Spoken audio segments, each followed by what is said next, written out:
안녕하세요. 이장 노무사입니다. 반갑습니다. 오늘은 여러분들 2023년도 대비 공인노무사 노동법에 앞서서 기초입문 특강을 진행하도록 하겠습니다. 자, 일단 여러분들이 비법 그리고 이제 비경영이신 분들이 이제 노무사 시험들을 많이 입문을 하시는데요. 이분들 같은 경우에는 일단 공부 패러다임이 완전히 틀려버립니다. 그러니까 뭐냐면은 모든 시험 문제, 모든 그 자격증 시험은 일단 1차를 패스하고 그리고 2차 과목으로 넘어가는 거죠. 항상 1차가 있고 2차가 있는 거죠. 근데 이상하게 많지 이 공인노무사 시험은 1차를 안 봐요. 1차를 안 보고 2차부터 시작합니다. 그러니까 1차 과목에 제일 중요한 뭐가 있죠? 민법이 있어요. 민법 총칙. 그래서 민법 총칙은 모든 법의 근간이 되는 법이거든요. 근데 이제 공인노무사 시험 공부를 하시는 분들은 이 1차 과목을 나중에 2차를 갔다가 이제 1차 보기 직전에 한 두세 달이면 된다. 이런 말을 듣고 이제 풍문으로 듣는 거죠. 본인은 모르고. 그러고 나서 그때 이제 1차를 들어가고 다시 이제 1차에서 혹시라도 이제 떨어진다. 그럼 새로 이제 세제비. 아니신 분들은 이제 1차 패스하고 그 다음에 이제 2차 과목으로 다시 들어가는 거죠. 공백기가 굉장히 큽니다. 그러다 보니까 일단 2차 과목 허리 들어가실 때 행정쟁송법 외계어입니다. 예, 예를 들어서 제가 이제 법대를 나왔는데 갑자기 그 공대 과목 있잖아요. 그런 걸 딱 주면서 읽으라 하면요. 제가 가독성이 있을까요? 외계어예요, 외계어. 못 알아들어요. 여러분들이 소위 학교 다니실 때 뭐 반에서 1등 하시고 공부 수제신가요? 아니시죠. 당연히 법 어렵습니다. 근데 이제 여러분들이 어떤 착각을 가지고 있냐면 여러분들이 스스로 자기 평가를 좋게 하세요. 그래서 한번 딱 들었는데 본인이 이해를 못해. 이해를 못하는 게 정상입니다. 근데 하시는 말씀이 뭐라고 하느냐? 왜 이렇게 어렵냐요? 당연히 어렵죠. 여러분들 공인노무사는요. 노동법에 관련돼서는 변호사보다 더 잘하는 전문가입니다. 대한민국에서 노동관계에 관해서는 일타가 누구다? 공인노무사. 근데 이거 여러분들이 그냥 슬렁슬렁 뭐 날로 먹으려 하시면 절대 안 되십니다. 이게 그만큼 어려운 시험이에요. 예를 들어서 여러분들이 대학교 4년 동안에 전공을 하신 거 있죠? 그 전공 과목을 여러분들이 4년 동안 한 거를 곱하기 더블만큼의 그 전심전력으로 하셔야 합격을 하십니다. 그래서 일단 마인드 자체를 그렇게 좀 잡으시고요. 그래서 제가 이제 노동법 기초입문 특강을 준비한 이유는 노동법의 개요를 설명해봐야 아무 의미가 없어요. 왜? 노동법 수업을 하는데 계속 브레이크야. 여러분들이 법 개념 자체를 이해를 못 하시는 거죠. 개념이 뭔지. 그러니까 일단 전체적으로 여러분들이 어떤 공부를 하실 때는 큰 아웃라인 스케치를 하시고 여기에 이런 것들이 있구나 이렇게 가야 되는데 이제 여러분들이 처음부터 이게 뭔지 이걸 가니까 이해가 전혀 안 되시는 거죠. 그래서 이 노동법 기초입문 특강은 노동법에 앞서서 일단 여러분들이 반드시 아셔야 되는 민법을 포커스 둡니다. 민법을 포커스 두는데 이 민법이 좀 내용이 어려워요. 그래서 이 민법은 그냥 개념 정도만 좀 설명을 해드리고 이 민법만 하면 좀 아쉬우니까 이 민법 전에 대한민국에서 가장 근간이 되는 헌법 내용 조금 그리고 이제 헌법과 민법을 하다 보니까 조금 썰렁해. 그래서 여러분들이 나중에 이제 노투를 가시면은 이제 쟁의 행위를 했을 때 쟁의가 정당성이 없을 때 업무방해죄의 책임을 진다라는 어떤 패러다임이 나옵니다. 그때를 위해서 이제 교수님 책에도 있는 내용이기 때문에 간단하게 형법 개념도 설명을 해드리도록 하겠습니다. 그래서 제가 작년에 수업을 했을 때는 이제 60분씩 한 3타임 정도를 했는데 오늘은 여러분들 좀 저녁이 있다 보니까 짧게 해서 좀 일찍 끝내도록 한번 해볼게요. 그리고 시작 전에 여러분들 다들 이제 여러 OT를 들으셔서 이제 너무나도 장황하게 여러분들이 들으셨을 거예요. 근데 한 가지만 짚고 넘어갈게요. 일단 여러분들이 2차 과목을 중심으로 공부를 하시는데 1차를 무시하면 안 되고요. 또 노동법은 1차는 여러분들이 평균 60을 목표로 한다. 그러면 1차 커리 안 들으셔도 됩니다.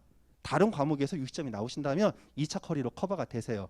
근데 다른 어떤 민법이나 사법법에서 여러분들이 60 이상 맞기가 좀 어려워서 노동법에서 한 80 이상을 맞아야겠다. 그러시면은 2차 커리 외에 별도 1차 커리를 들으셔야 됩니다. 2차 커리 가지고 80점까지 커버가 안 되세요. 그래서 차후에 여러분들이 부속법령 특강이라던가 아니면 1차 마무리 특강이라던가 이런 것들을 반드시 들으셔야 되고요. 자, 그리고 2차와 관련돼 가지고 여러분들이 지금 아직 시험 보기 1년 전이니까 여러분들이 좀 여유가 있죠. 지금 여러분들이 할 게 뭐냐? 표현력을 기르셔야 됩니다. 특히 2차 과목에서 여러분들이 한 가지 오류가 있는 게요. 전 과목을 같은 패턴으로 답안지를 쓰세요. 그러시면 절대 안 됩니다. 일단 법 과목이 노동법과 행정법은 같은 법임에도 글 쓰는 패턴이 완전히 틀려요. 노동법은 실체법이기 때문에 예를 들어서 회사 측과 근로자 측이 다툴 때 누가 왜 옳은지를 근거 제시를 해주는 거예요. 설득을 시켜주는 거죠. 근데 행정법은 이 사람이 뭔가 구제를 신청하려고 하는데 어떠한 절차를 거쳐서 구제 신청을 할 것인가, 절차적인 측면을 언급을 하는 거죠. 그래서 실체 관계에 대해서 법적 평가를 하진 않습니다. 행정쟁송은.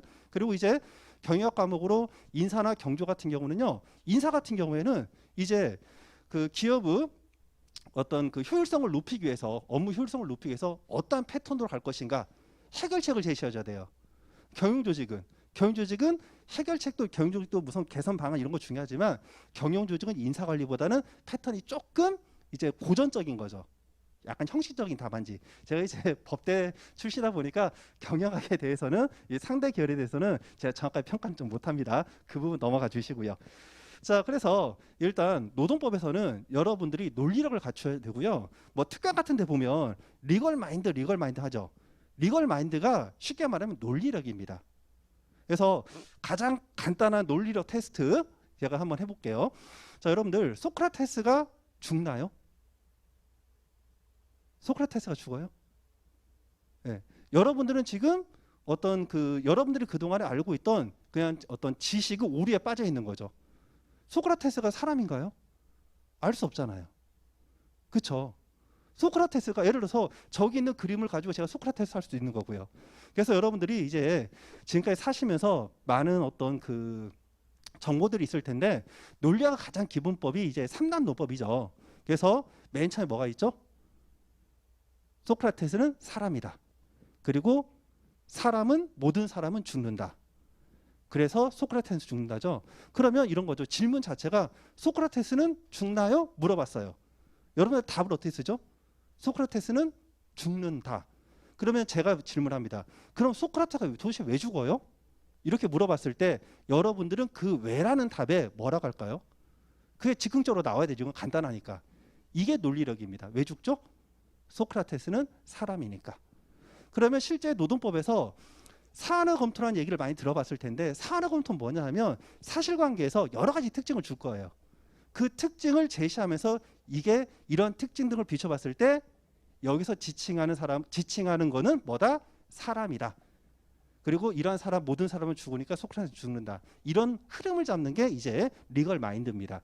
그래서 리걸 마인드는 논리력이고요. 이건 여러분들이 평소에 자신의 표현력을 항상 왜라는 포커스에 맞춰가지고 얘기를 하다 보면 논리력이 쌓이게 되는 거예요. 자, 그래서 간단하게 이제 제 소개를 제가 깜빡하고 제 소개를 못했습니다. 저는 한양대 법대를 좀 졸업을 했고요. 나이는 생각보다 많습니다. 그리고 이제 제가 2014년 23기 공인노무사 합격을 하고 여러분들이 만일 이제 제 수업을 내년까지 들으신다 하면 제가 이제 8년차 강의가 되고 있는 거죠. 제가 한 7년 강의를 바로 했고요. 저는 이제 그 합격하자마자 바로 강의를 시작했습니다. 이제 저 같은 경우에는 공인노무사 시험 공부를 할 때 강의를 할 생각으로 수험생활 할 때 이미 판례집을 다 정리를 했었고요. 그래서 합격하자마자 지금 강의를 하고 있습니다. 그래서 제 책은 기본서로서 노동법 요약책이 있고요. 그리고 판례집으로 판례를 푸는 노동법, 그리고 사례집으로 사례를 푸는 노동법, 그리고 1차 책으로 핵심소송 노동법, 그리고 객관식 노동법이 있습니다. 그리고 이제 코로나 때문에 마스크를 계속 쓰고 있는데 마스크 너머에는 이런 얼굴이 좀 숨어 있고요.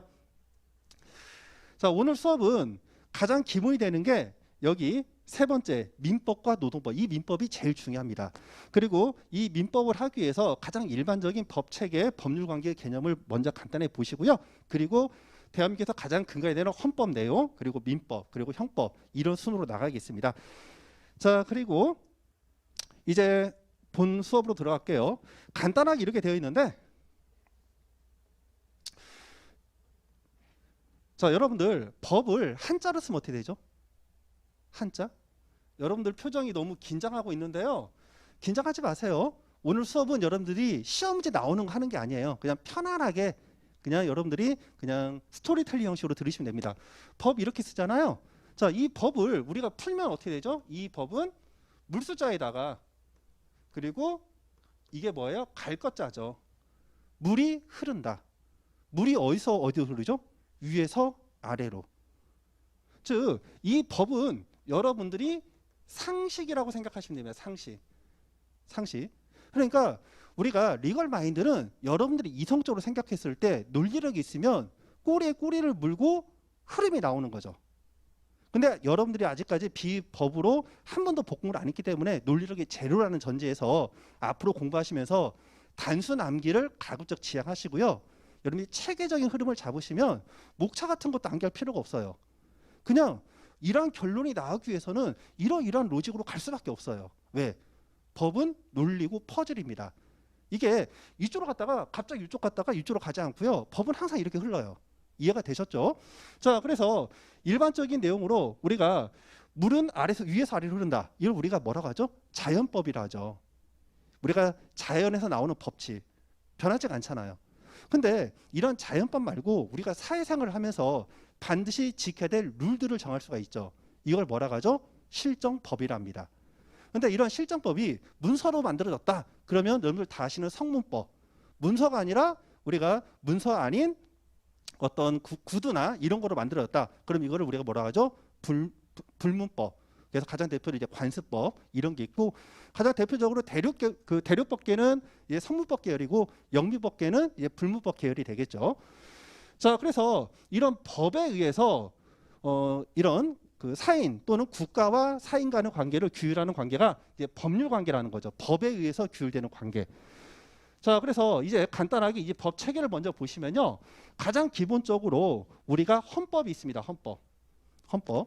이 헌법은 뭐에 대해서 규정하고 있냐면요. 국민의 권리를 규정하고 있어요. 국민의 권리.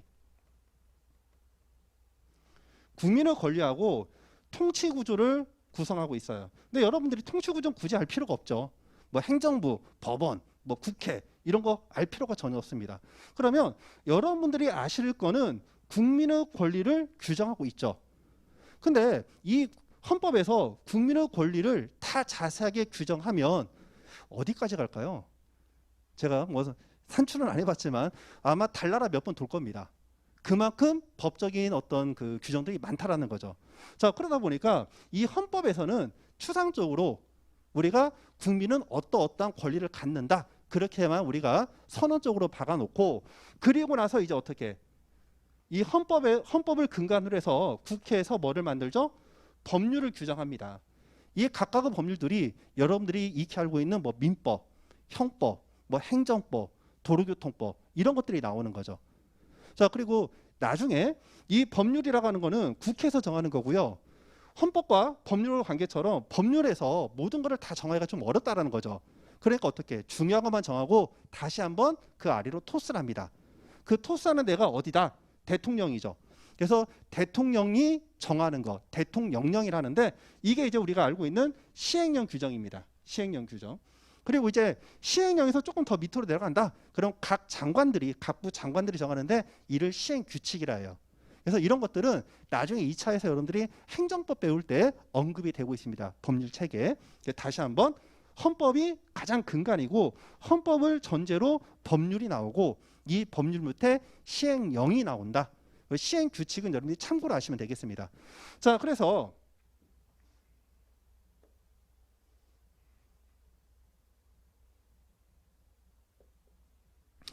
이제 법률 중에 이제 두 가지를 보는 거죠. 우리는 두 가지가 아니구나. 죄송. 여기 공법과 사법으로 먼저 나누는데 공법은 관계가 국가 대 그리고 여기는 이제 일반 사인 이렇게 되는 거고요.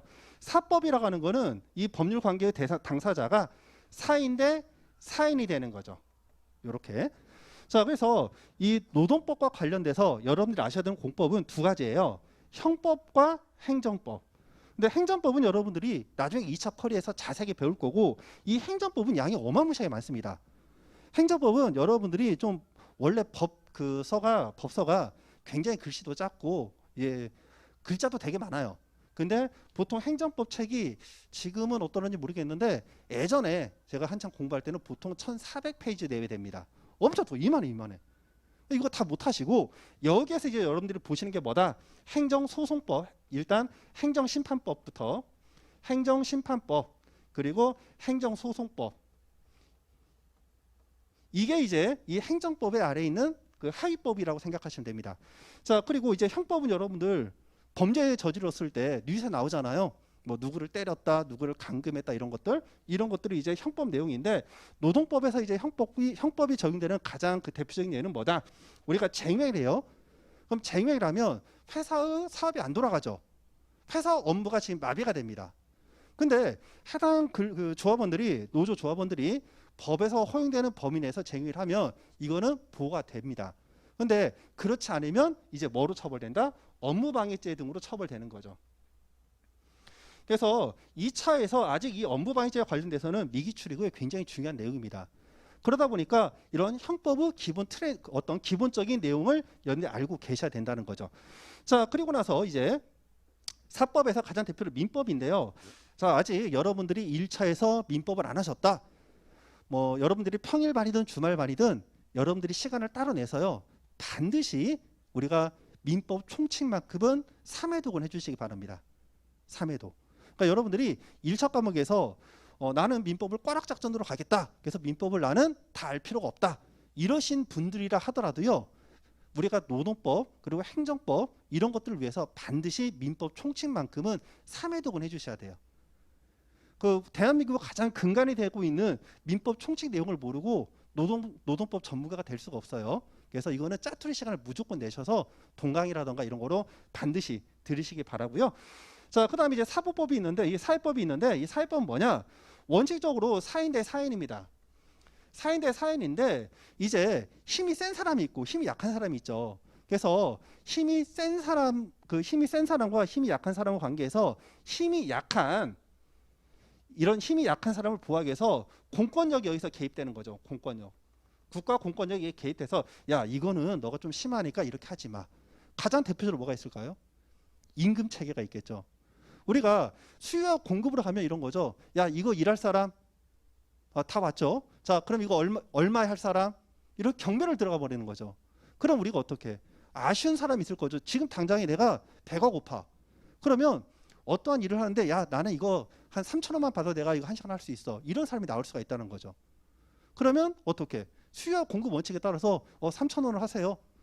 자, 근데 그렇게 하다 보면은 우리가 일자리를 주는 사람들이 경제적으로 우위에 있으니까 자기들 마음대로 조건을 달 수가 있겠죠. 그래서 국가가 어떻게 하죠? 야, 1시간 일 시킬 때 무조건 이만큼은 줘. 그게 뭐죠? 최저임금법. 그래서 그런 것들이 뭐다? 사회법의 영역입니다. 그래서 우리 이 노동법은 사회법 영역이 있는 내용이죠. 그래서 원칙적으로 이 노동법은 기본적으로 사인과 사인간의 관계니까 뭐가 적용된다? 당연히 민법이 적용되죠. 민법이 적용이 되면서 경제적 약자인 근로자를 보호하기 위해서 국가가 개입을 하는 겁니다. 이해가 되셨죠? 그래서 반드시 어떻게? 노동법을 이해하려면 민법의 기본적인 개념들이 들어가셔야 되는 거예요. 자, 여러분들 여기 책에 그 자료 내용들이 있는데 이것들이랑 같이 이제 여러분들이 보시면 되겠습니다. 그래서 제 설명이 조금 어렵다 싶으시면 여기 프린트물 보시면 돼요. 자, 그래서 이 노동관계 법령에 의해서 이제 결정되는 법률관계를 우리가 두 가지로 표현하는데요. 첫 번째는 뭐냐? 근로관계가 있고요. 그리고 두 번째는 노사관계가 있습니다. 차이점은 뭐냐 하면 이 근로관계는 개별적인 관계예요. 개별적 관계. 즉 회사와 개별 근로자 간의 관계를 의미하는 거고요. 노사관계라고 하는 거는 이거는 집단적 관계입니다. 자, 그래서 회사 측과 노동조합과의 관계 이런 것들을 우리가 노사관계라는 거예요. 그래서 우리가 앞으로 노동법을 배울 때 이런 근로관계는 우리가 노1 파트에서 배우고요. 노사관계는 노2 파트에서 우리가 배우게 됩니다. 자, 그러면 가장 기본이 되는 게 이제 노동법인데요. 노동법 위에 있는 게 뭐였죠? 노동법은 얘는 뭐야? 얘는 법률이잖아요. 법률. 그러면 노동법 위에 있는 게 헌법입니다. 자, 그래서 이 헌법에서 노동법과 관련된 법조문이 두 개가 있어요. 헌법 32조와 헌법 33조가 있습니다. 자료에 있는지는 모르겠는데 한번 볼까요?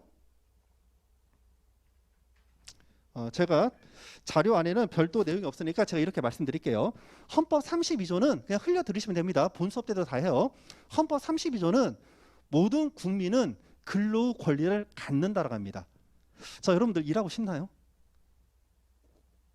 일하고 싶어요? 근데 권리래요. 왜 권리죠? 여러분들 예를 들어서 금수저, 건물주 아니면 먹고 살려면 뭐가 필요해요? 돈이 필요하죠. 근데 일을 안 시켜줘요. 그럼 어떻게 여러분들은 굶어 죽겠죠.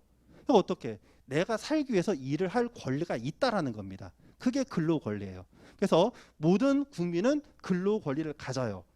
근데 일하는데 사용자가 경제적으로 우위에 있죠. 일자리를 주니까. 그래서 막 함부로 해. 그럼 이 사람 못해죠. 근로자들은 혼자 다니면은 이제 회사에서 말 안 들으면 쫓아낸다는 거죠. 그러니까 힘이 약해. 그래서 어떻게 집단으로 뭉치라는 겁니다. 그래서 33조는 뭐냐 하면 근로자는 자주적으로 근로조건 향상을 위하여 단결하고 단체 교섭하고 단체 행동을 할 권리를 갖는다 되어 있습니다. 이해가 되시죠? 혼자 다니지 말고 뭉쳐서 다니라는 거예요. 위험하니까. 자, 이런 내용을 근간으로 해서 이 헌법 32조에서 노원 개별적 근로관계가 나오는 거고요. 헌법 33조에서 노투 집단적 노사관계가 나오는 겁니다. 자, 그래서 이제 노동관계 법령은 아까 말씀드린 우리가 노원 파트에서 가장 대표적으로 뭘 한다? 근로기준법, 이게 노원 파트고요. 그리고 노조법, 우리가 좀 줄여서 얘기한 건데 노동조합 및 그 노동관계 조정법이라고 좀 내용이 깁니다. 보통 줄여서 노조법 하는데 이게 노투 영역이에요. 이런 식으로. 자, 그리고 아까도 말씀드린 바와 같이 이 노동법 계열은 얘는 사회법이라는 거죠. 사회법이기 때문에 우리가 원칙적으로 노동법에서 다 규정을 못해요. 그러니까 어떻게? 사적 자치 원칙을 적용해서 민법의 일정 범위가 적용이 됩니다. 자, 그리고요. 노사관계에서 아까 업무방해죄라던가 또 우리가 힘싸움 할 때 좀 이제 몸싸움을 좀 하겠죠. 근데 순간 밀었는데 이 사람이 넘어져서 다쳤어. 그럼 뭐가 되는 거죠? 폭행, 치상 이런 죄가 성립을 할 수도 있고요. 자, 그래서 이런 형법의 개념도 배웁니다. 또 우리가 그 행정법 내용이 이제 나오는데 아까 말씀드린 것처럼 근로자가 만일에 부당하게 처우를 받았다. 가장 대표적으로 해고라고 볼게요. 해고. 그러면 이 해고는 사인 간에 있어서 사인 대 사인 간의 관계입니다. 해고. 그러면 이 사인 대 사인 간의 관계를 가지고서 누가 옳다 그른가를 판단하려면 원칙은 어떻게 되죠? 법원 가야 되죠. 법원 가서 내가 사용자로부터 계약 관계를 맺었어요. 근로계약 관계를 맺었죠. 약속을 했어요. 근데 그 약속을 사용자가 부당하게 파기를 한 거죠. 그래서 이 약속을 부당하게 파기한 게 옳고 그른지를 판단을 해야 돼요. 그래서 법원에 가서 해고 무효 확인 소송을 한다거나 또는 내가 이 회사의 근로자주의를 갖고 있다는 걸 확인해 달라는 근로자주의 확인 소송을 제기해야 됩니다. 근데 여러분들이 아직 그 소송을 안 해봐서 모르시겠지만은 소송하면요 우리가 사람이 폐인이 됩니다. 보통 대법원 판결까지 가면 보통 2년 반에서 3년이에요. 시간도 많이 들고 비용도 많이 듭니다. 자, 그러다 보니까 어떻게 이런 근로자 보호위에서 특별 절차를 만드는 거죠. 그게 뭐다? 노동위원회가 있습니다. 노동위원회. 자, 이 노동위원회에서 이제 뭘 한다? 사용자가 해고 처분이 정당한지 정당이 아닌지를 판단한다는 거죠. 근데 이 노동위원회에서 첫 번째 나오는 게 지방노동위원회입니다. 근데 행정관청도 판단을 못할 수도 있죠. 그럼 이 진호위 판단에 대해서 이제 어떻게 상급단체인 중노에서 판단하고 이런 중앙노동위원회 판단이 또 문제될 수 있죠. 왜? 이 사람들은 행정청이지 그 사법기관이 아닙니다. 그러다 보니까 다시 이제 행정소송으로 넘어가는 거죠. 행정소송으로 넘어가니까 뭐가 들어간다? 여기서 행정법 밑에 있는 행정소송법 내용이 들어가는 거고요. 자, 그리고 이런 진호위 그리고 진호위 어떤 절차라든가 중노위 이런 과정 이런 것들에 대해서 또 다시 판단할 때 행정심판법이 또 일부 적용될 수도 있어요. 그래서 이런 내용들을 우리가 배우는 겁니다. 자, 그리고 여기까지는 우리가 법 조문입니다. 자, 그런데 여러분들 법 조문 가지고 사회생활에서 발생할 수 있는 모든 문제들을 다 나열할 수 있을까요? 그래가 굉장히 어렵다는 거죠. 그래서 법 조문은 좀 일반적이고 추상적인 거로 쓰는 거예요. 뜬구름 잡는 식으로. 그리고 나서 이제 사인 간에 문제가 발생을 했어. 그러면 야, 법은 이런데 야, 이거 법이 이거 무슨 말이야? 이렇게 사람들이 문의를 한다는 거죠. 그러다 보니까 일반인들은 법에 대해서 이걸 어떻게 해석할지를 몰라. 그러니까 어디 가는 거예요? 다 법 전문가인 변호사를 통해서 우리가 소송을 하는 거죠. 그래서 거기에서 야, 이 법 조문은 이렇게 이렇게 이렇게 해석을 하는 거야. 이렇게 내려주는 거죠. 그게 뭐예요? 판례입니다. 자, 그래서 판례라고 하는 거는 이게 제일 중요한 건데 해당 법원이 법을 해석하고 적용하여 내린 판단을 의미하는 거예요. 그러니까 우리가 실제 답안지 쓸 때는 누가 옳은지를 판단할 때 뭐를 쓴다? 항상 왜라는 걸 기억하시랬죠. 근거가 있어야 되죠. 그 근거 제시가 뭐예요? 판례입니다. 그래서 우리가 이 판례 내용이 2차 공부할 때 노동법의 거의 전부라고 생각하시면 됩니다. 물론 이제 논리력이 안 되시는 분들은 좀 공부를 좀 힘들게 하세요. 논점 정리 그리고 사안 검토를 또 사례별 문제를 다 암기하십니다. 근데 여러분들이 어떤 논리력이나 표현력이 있으면요, 실제 여러분들이 그 한 120페이지에서 130페이지 정도 되는 그 분량의 판례만 여러분들이 공부를 하시면 되는 거예요. 그래서 다시 한번 강조하지만 표현력을 좀 기르시고 항상 어떤 공부를 하실 때는 왜라는 걸 좀 포인트를 갖고 육하 원칙에 의해서 좀 표현을 하시길 바랍니다. 자, 다음 이제 헌법과 노동법으로 들어가시는데요. 여기 내용을 보시면은 우리가 권리는 인권과 기본권으로 크게 헌법에서는 구분을 합니다. 법을 잘 하시려면 한자를 잘 하셔야 돼. 자, 인권. 이때 이는 뭐죠? 사람 인자예요. 기본권은요, 우리가 기본이 되는 권리예요. 이렇게. 자, 그래서 인간으로서 당연히 갖는 권리. 자, 그리고 이거는 가장 기본적인 권리예요. 그러다 보니까 헌법에 규정되어 있을 때 기본권 성격을 갖는 거는 국민의 권리고요. 이거는 인간의 권리가 되는 거죠. 이게 왜 필요냐면 여러분들 외국인 노동자가 있나요? 국내에? 있죠. 외국인 노동자가 있다라는 거예요. 외국인이 국민이에요? 아니죠. 그럼 외국인은 동물인가요? 외국인도 사람이죠.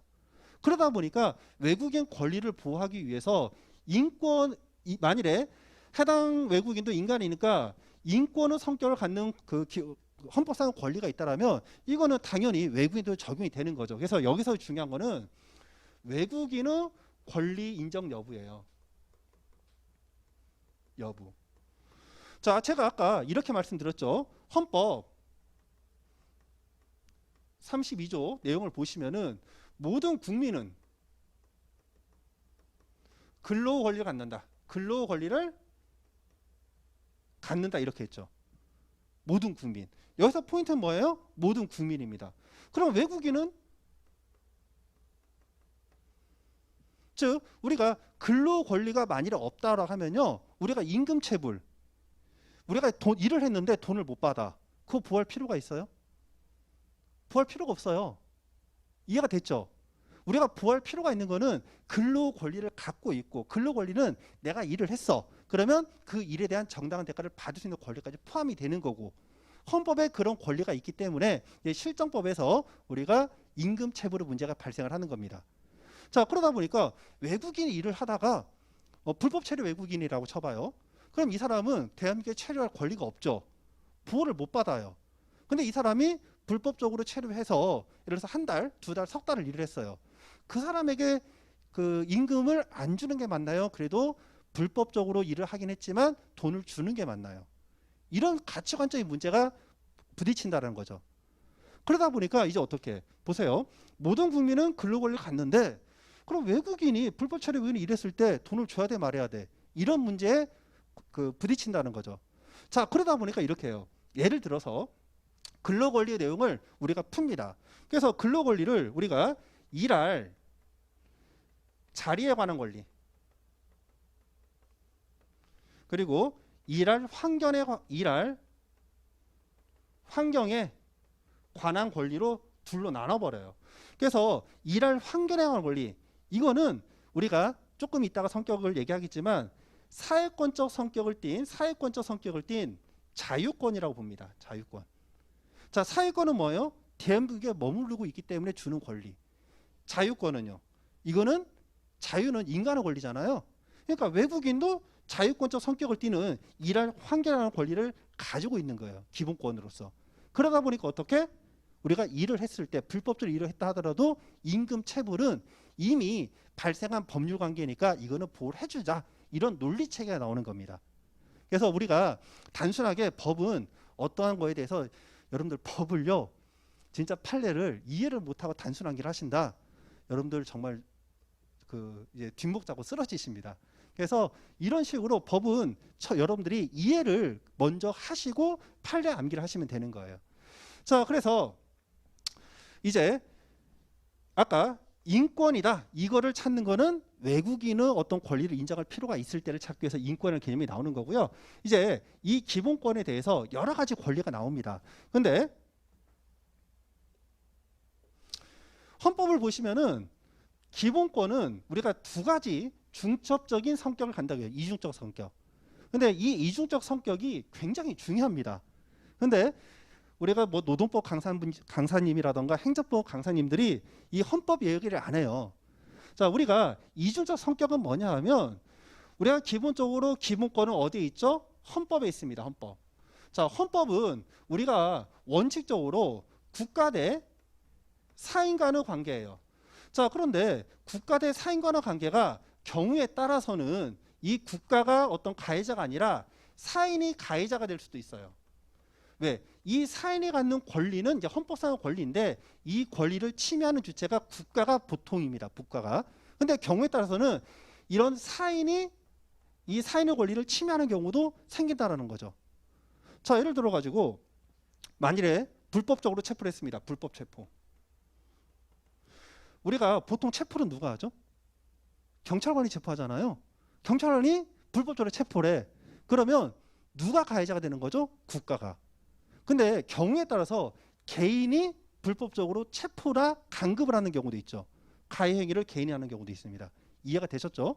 자, 그래서 일단 가해자는 우리가 국가도 될 수 있고 사인도 될 수 있다. 이걸 먼저 보시고 그랬을 때 이 사람을 보호할 필요가 있는가 없는가는 우리가 뭐로 본다? 법익이 있느냐 없느냐로 봅니다. 법익은 뭐냐 하면 법으로서 보호할 수 있는 가치, 이익이 있는지 여부. 이렇게 보시는 거예요. 법이.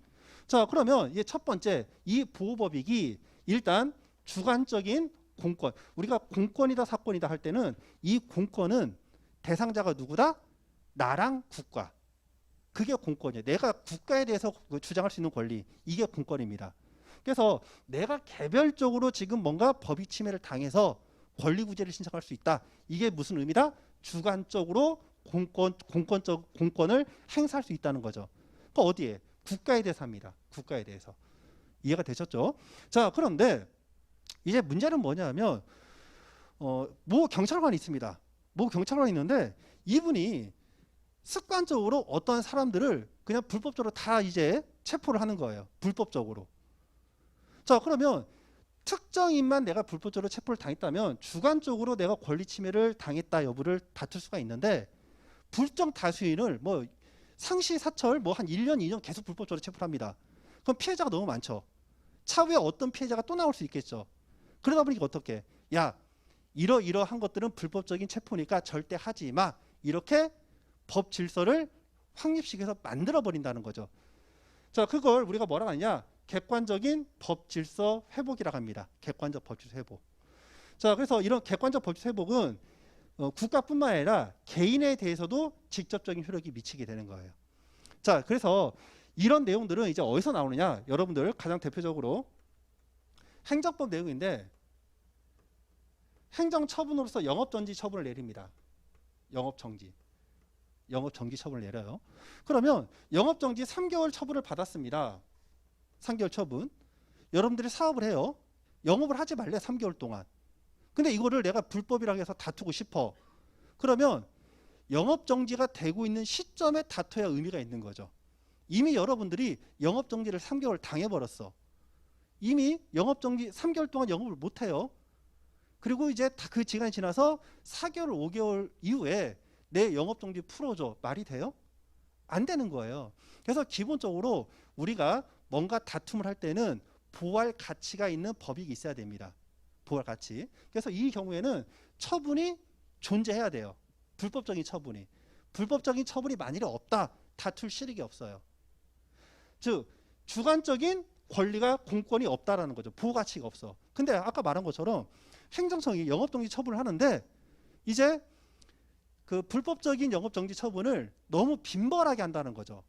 그러면 A 사업장 말고 B 사업장 말고 C 사업장 말고 우리가 만일에 이제 뭐 Z 사업장도 이런 일이 발생할 여지가 있겠죠. 가능성이. 그러면 미리 이런 객관적인 법제적 회복을 위해서 이러한 영업정지 처분을 만일에 내리면 이거는 불법적인 거는 하지 마. 이렇게 선언적으로 할 수가 있다라는 거. 이해가 되셨죠? 그래서 권리구제는 주관적 공권을 우리가 원칙적으로 주관적인 권리 회복이 원칙이지만 객관적 법제적 회복을 위해서도 권리구제 절차가 진행될 수 있다라는 거. 그거를 기억을 하시면 됩니다. 나중에 여러분들이 2차에서 행정법에서 협의소익을 이해할 때 제가 말씀드린 부분이 머리에 와닿으실 거예요. 자, 메모 한번 해드릴까요? 이런 부분들은 여러분들이 나중에 협의소익과 이 협의소 요 내용을 이해하실 때 이런 헌법적 개념이 굉장히 중요합니다. 자, 그 다음 볼게요. 자, 그 다음은 이제 기본권의 분류 내용인데요. 우리가 헌법에 있는 권리들을 이제 분류를 합니다. 그래서 주체로 우리가 분류를 하면 아까 말씀드린 인권, 인간의 권리, 그리고 기본권, 국민의 권리로 이렇게 크게 대별이 되고 있고요. 자, 내용으로 보시면 기본권이 굉장히 많아요. 많은데 노동법과 관련돼서 이제 조금 이따가 얘기를 할 겁니다. 자, 일단 행복추구권은 10조예요. 10조. 이건 여러분들 그 책 자료에 있겠죠? 자료에 있는데 이거는 여러분들이 나중에 수업 시간에도 배울 내용이니까 좀 기억을 해주세요. 행복추구권은 10조에 있고요. 평등권은 우리가 11조입니다. 11조. 요건 일단 기억을 해주세요. 그거 외에 자유권적 기본권, 경제적 기본권, 정치적 기본권, 뭐 청구권적 기본권, 사회권적 기본권 이런 식으로 패러다임이 나와 있어요. 자, 그리고 효력 기준인데 요건 이제 이해를 하셔야 됩니다. 구체적 기본권과 추상적 기본권으로 나눠집니다. 자, 이거는 실익은 뭐냐면요. 구체적 권리면은 국가가 이러한 헌법상의 권리를 침해했을 때 구제 절차를 진행할 수가 있어요. 내가 어떤 권리를 당했다. 권리를 침해당했다. 근데 만일에 추상적인 권리다. 그러면 직접 권리구제 절차를 거치는 게 아니라 입법 조치가 필요합니다. 입법 조치. 이런 입법 조치가 이루어져야 권리구제를 신청할 수 있는 권리. 그게 추상적 권리. 그렇지 않고 우리가 헌법 자체의 권리를 침해당했을 때 바로 뭔가 구제 절차를 거칠 수 있다. 이게 구체적 권리가 됩니다. 자, 예를 들어서 여러분들 신체의 자유 같나요? 신체의 자유? 신체의 자유 같죠? 그럼 이게 추상적 권리일까요? 구체적 권리일까요? 헌법에서 모든 국민은 신체의 자유를 갖는다 이렇게 되어 있습니다. 자, 이게 구체적 권리, 추상적 권리. 만일에 이게 추상적 권리면 헌법 규정뿐만 아니라 별도 입법 조치가 있어야지 보호가 돼요. 자, 그러면 이거는 구체적 권리가 되겠죠. 다른 입법 조치가 없이 헌법상 모든 국민은 신체의 자유를 갖는다 했으니까 그런 신체의 자유를 침해하는 불법 체포, 감금 이런 것들은 다 불법적인 행위로서 처벌이 된다는 거예요. 자, 그런데 추상적 권리로서 예를 들어서 근로 권리, 모든 국민은 근로 권리를 갖는다. 자, 이런 것들은 근로 권리를 갖는다. 별도 입법 조치가 없으면 보호가 안 됩니다. 그래서 이제 보호되는 게 뭐다? 여기 보세요. 근로 권리를 볼게요. 근로 권리. 모든 국민은 근로 권리를 갖는다. 근데 별도 입법 조치가 없어. 그래서 이제 근로자를 보호하기 위해서 입법 조치를 합니다. 그게 이제 근로기준법이죠. 그래서 이 근로기준법에 여러분들 알고 있는 근로계약서 교부 의무도 있고요. 또 임금과 관련돼서 이제 어떻게 임금을 지급해야 된다. 이런 내용들이 다 여기에 언급이 되어 있는 겁니다. 이해가 되셨죠? 그래서 여기서는 구체적 권리와 추상적 권리의 어떤 개념 정도만 기억하시고 넘어가시면 돼요. 자, 다음은 이제 내용에 관한 그 구분입니다. 인간의 존엄성과 관련해 가지고요. 행복추구권과 평등권 요거는 여러분들이 그냥 귀에 바르셔야 돼요. 나중에 언급이 됩니다. 뭐 2차에서 답안지에 쓰는 건 아닌데 여러분들이 어떤 그 법적인 사고를 높이기 위해서는 이런 개념들이 필요해요. 자, 그리고 자유권적 기본과 관련돼서 양심의 자유, 언론 출판의 자유, 그리고 집회 결사의 자유가 있는데 이것들은 다시 말하면 지금 요렇게 볼게요. 요거 언론 출판 집회 결사의 자유, 즉 표현의 자유죠. 이런 권리들은 어디에서 문제가 되냐면요. 사용자 측에서 노조가 뭔가 쟁행위를 하려고 해요. 파업을 하려고 해요. 그랬더니 사용자가 노조 활동에 영향을 미칠 정도 표현행위를 합니다. 그러면 노조 측에서 뭐라고 하냐면 우리 노조 활동에 대해서 방해할 의도로서 지금 표현행위를 하는 거기 때문에 불법적인 행위다 이렇게 주장을 해요. 이건 나중에 노2에서 지배 개입의 부당한 노동행위다 이렇게 표현을 합니다. 지배 개입의 부당 노동행위. 근데 사용자는 또 이런 거죠. 야, 나도 내 말, 내 입장 표현할 수 있는 것 아니야? 왜? 헌법에 있으니까. 이런 식으로 해서 양 쌍방이 다투는 거죠. 그래서 그때 필요한 게 뭐다? 표현의 자유가 어디까지 인정될 것인가. 자, 이런 부분이 있고요. 자, 그다음에 양심의 자유인데 이 양심의 자유는 우리가 어디서 나오냐면 심할서 제출행위. 심할서 제출행위. 자, 그리고 노조 측에서 특정 정당을 밀라고 통제권을 행사합니다. 노조 통제권. 통제권 범위. 이런 데서 이제 양심의 자유가 문제가 되는 거예요. 자, 그리고 이것도 한번 할까요? 평등 행복추구권. 행복추구권은 이제 어디 그 노동법상으로 어디에서 문제가 되냐면 여러분들에게 당신은 혼자 다니면 좀 위험하니까 이쪽에 무조건 이 노조에 가입을 하세요. 근데 저는 이 노조 싫은데 아니 나는 혼자 다녀도 돼. 나 노조 가입 안 할 거야. 근데 무조건 이 노조에 가입하래. 너 가입 안 하면 너 해고돼. 자, 이게 타당할까요? 타당할까요? 이런 헌법적 가치를 다투기 위해서 행복추구권의 개념이 나옵니다. 결론은 우리가 미리 말씀드리면 혼자 다니면 위험하니까 어디든 가입을 하세요. 여기까지 맞아요. 근데 당신은 A 노조, 당신은 B 노조 무조건 가입하세요. 이건 안 됩니다. 자, 이런 것들을 하기 위해서 우리가 행복추구권의 개념이 보이고요. 그 다음에 평등권은 우리가 균등처우 개념으로 나갑니다. 우리가 똑같은 가치가 있는 일을 했어요. 그럼 똑같이 처분해야 되죠. 가장 대표적으로 여러분들 그 비정규직에 관련돼서 차별 처우를 한다 이런 내용이 있죠. 똑같이 일을 하는데 단지 정규직이 아닌 비정규직이라는 이유만으로 뭔가 불리한 처우를 한다는 거죠. 이런 것들은 뭐에 반한다? 모든 국민은 평등하다라는 헌법적 가치에 반하는 거죠. 그래서 이런 평등 가치를 반영한 게 뭐다? 근로기준법 제6조 균등처우에 관련된 내용으로요. 이런 거에 관련돼서 위반하면 이제 처벌이 되는 거죠. 자, 그리고 경제적 기본권과 관련돼서 이제 재산권 그리고 직업 선택의 자유 이런 게 나오는데 이 재산권과 관련해 가지고 헌법상 그 권리가 또 도출이 됩니다. 사용자의 경영권이라는 게 나오는 거죠. 경영권.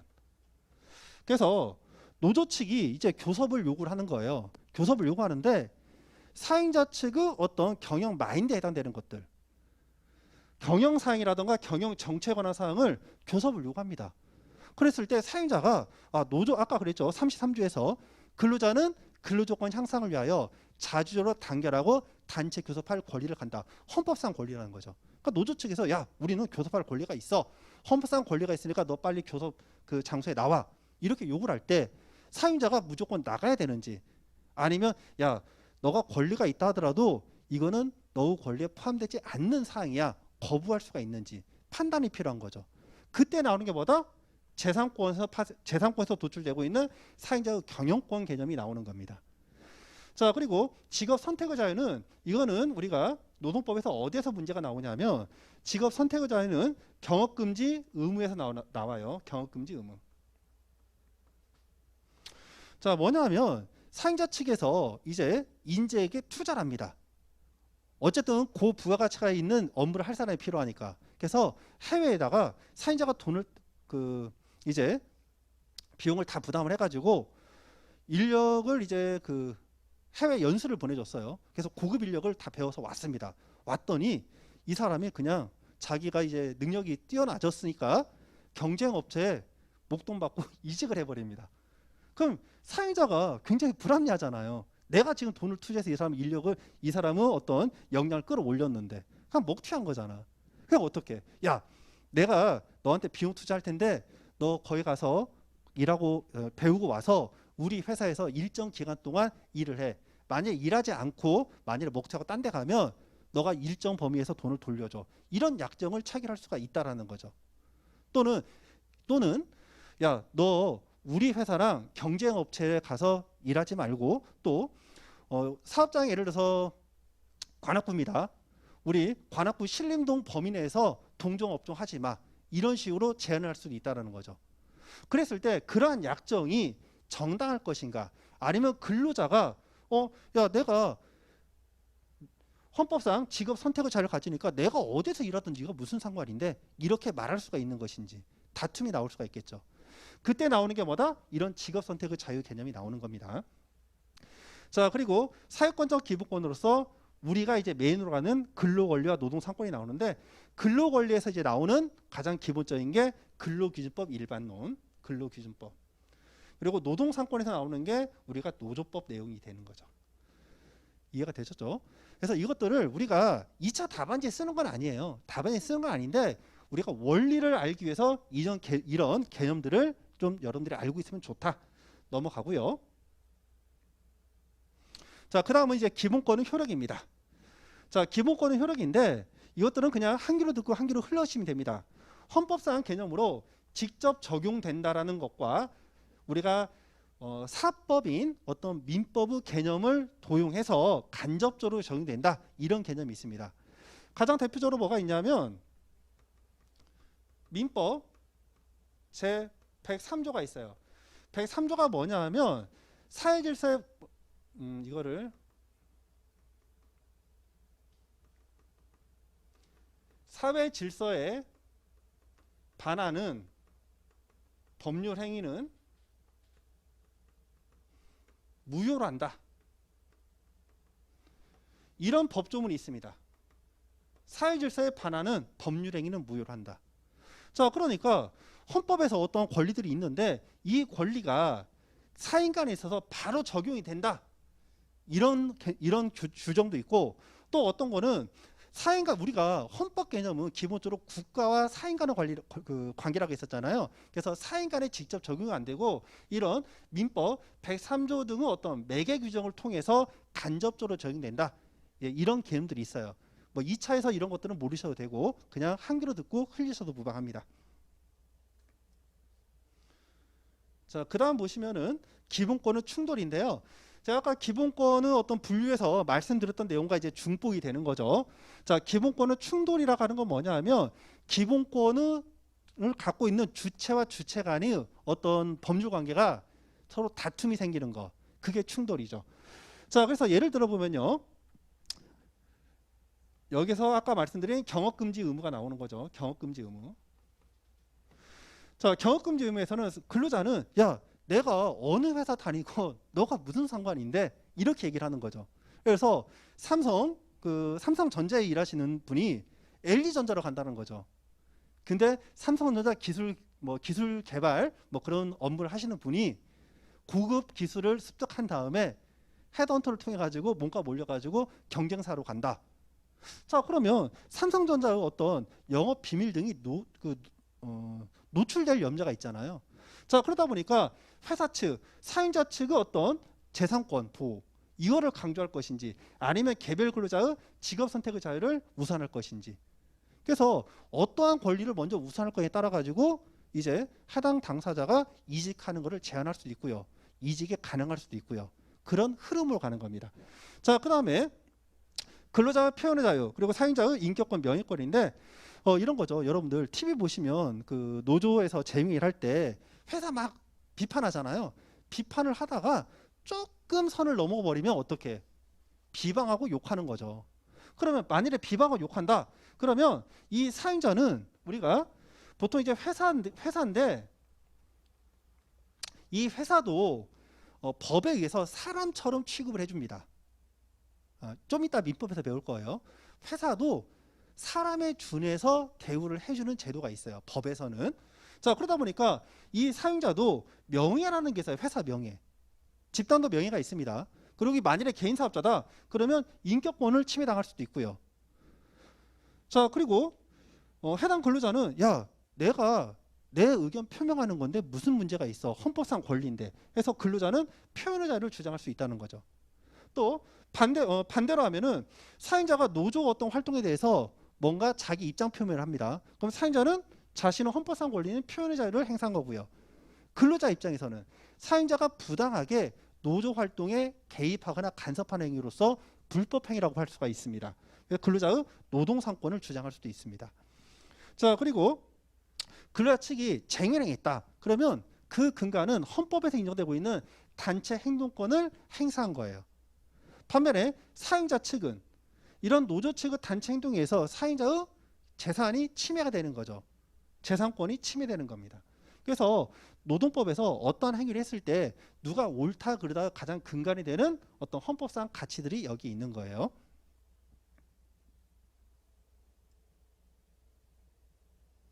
자, 그 다음 이 부분은 여러분들이 그냥 한 귀로 듣고 한 귀로 흘려도 됩니다. 자, 이런 식으로 기본권의 주체들이 서로 싸움을 하고 있을 때 누가 옳다 그르다를 판단하는 원칙이 크게 두 가지가 있습니다. 자, 첫 번째는 상위법 우선 원칙이 있어요. 첫 번째는 상위법 우선 원칙. 자, 두 번째의 경우에는 우리가 과잉금지 원칙, 비례 원칙이라고 보통 합니다. 자, 상위법 우선 원칙은요, 우리가 소위 제로섬이라고 하시면 돼요. 제로섬 게임, 제로섬. 그래서 한쪽이 그냥 무조건 이기는 거예요. 한쪽이. 그래서 예를 들어서 뭐 사행자 측과 또 근로자 측 다툰다. 그러면 얘가 그냥 이겨버리는 거예요. 얘가 이긴다 또는 얘가 이긴다. 이런 식으로. 이런 것들이 상위 기본법 우선 원칙입니다. 가장 대표적으로요. 여러분들 생명권과 재산권이 충돌한다고 쳐봐요. 생명권과 재산권.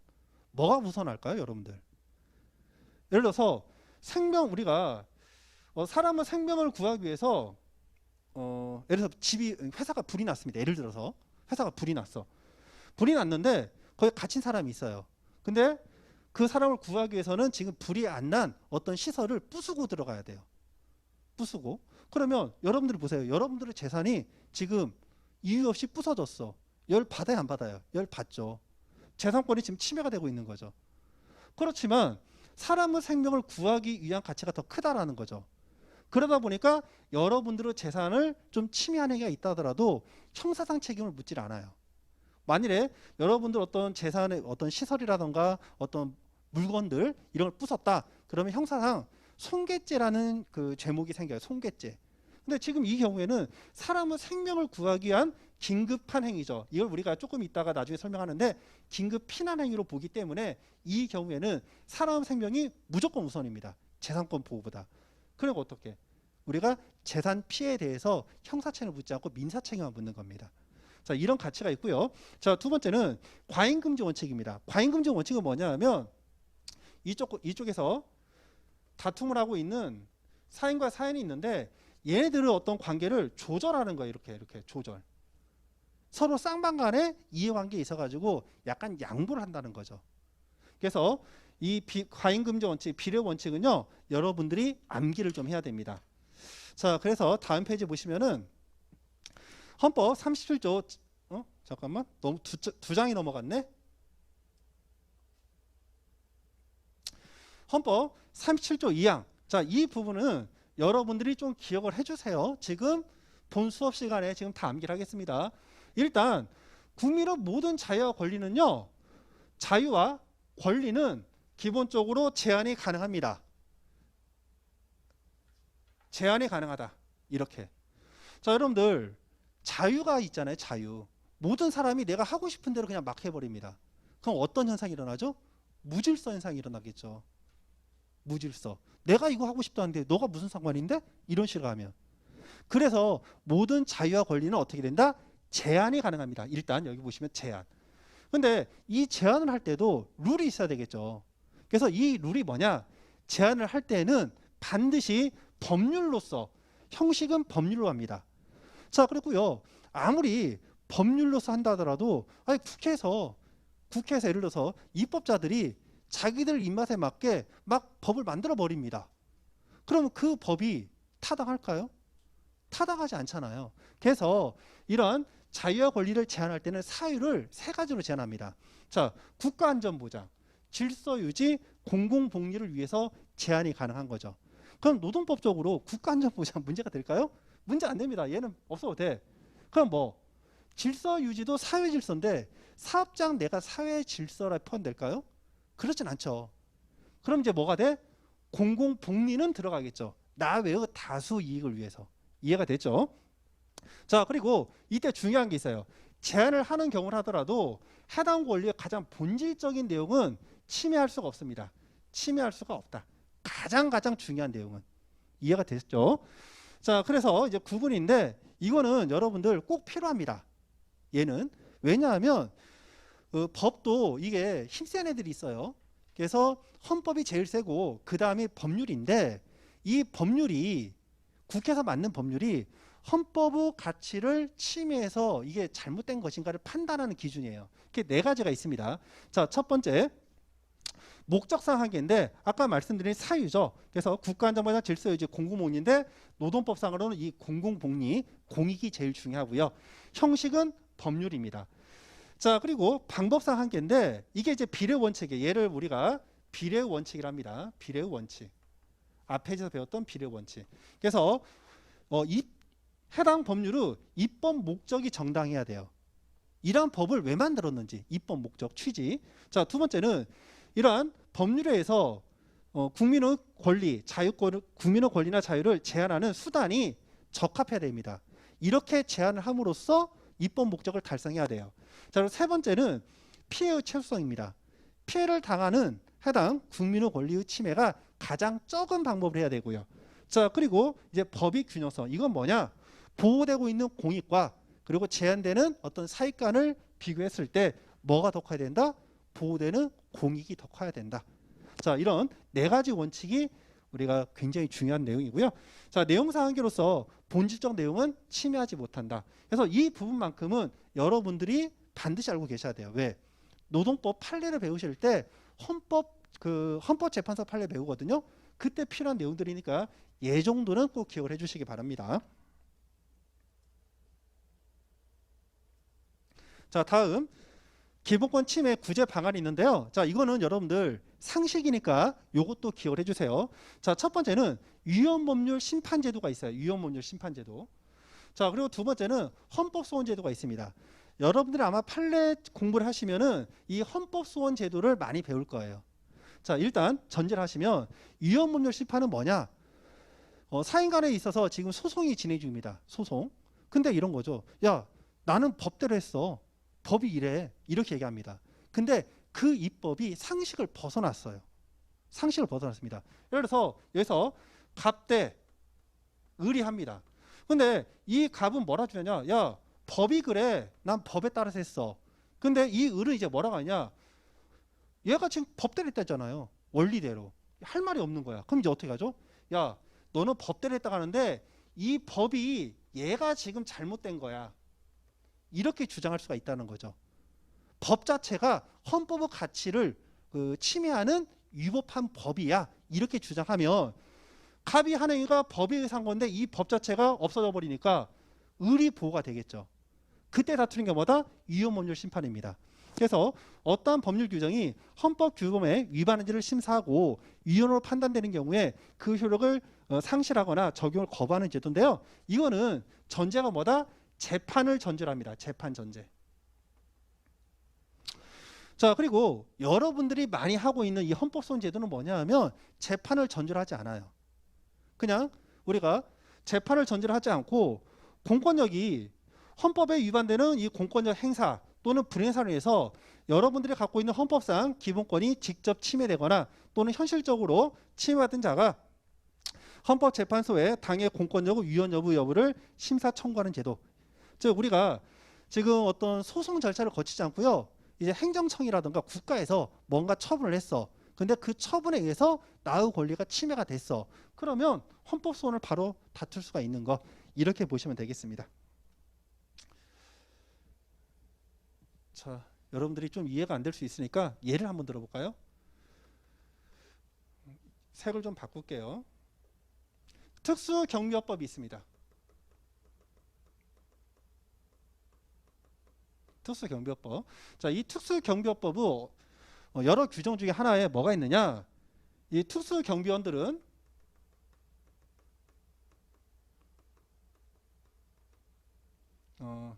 일체의 단체 행동을 하지 못한다.